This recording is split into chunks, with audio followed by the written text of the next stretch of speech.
असल में पानी आया कहां से?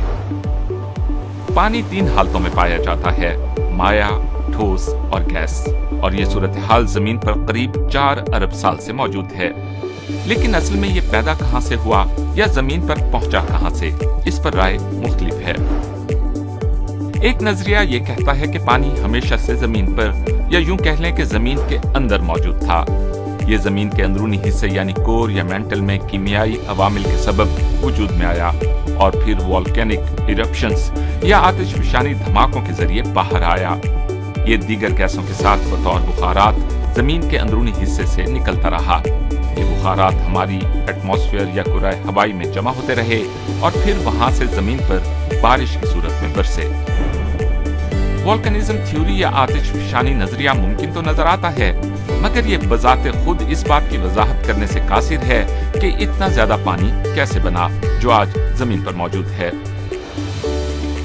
दूसरे नजरिए के मुताबिक जमीन पर पानी दुमदार सितारों यानी कॉमेट्स, स्यारचों यानी एस्ट्रॉइड्स और दीगर बर्फीले अजसाम के जरिए पहुंचा, और ऐसा हमारे सियारे की इब्तदाई जिंदगी में हुआ, मगर उस वक्त जब जमीन ठंडी होकर अपनी मौजूदा शक्ल में आ चुकी थी।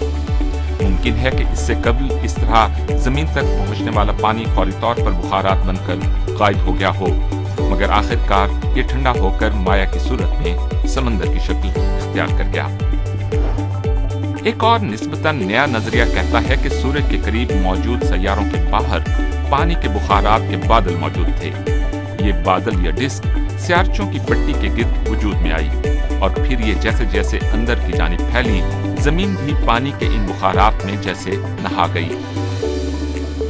इस नजरिए के मुताबिक पानी से भीगने का ये ज्यादातर अमल सूरज के बनने के 20 से 30 मिलियन साल बाद पेश आया। उस वक्त सूरज की गर्मी इतनी ज्यादा थी कि स्यारचों की ये बर्फ पिघलकर बुखारात की शक्ल इख्तियार कर गई।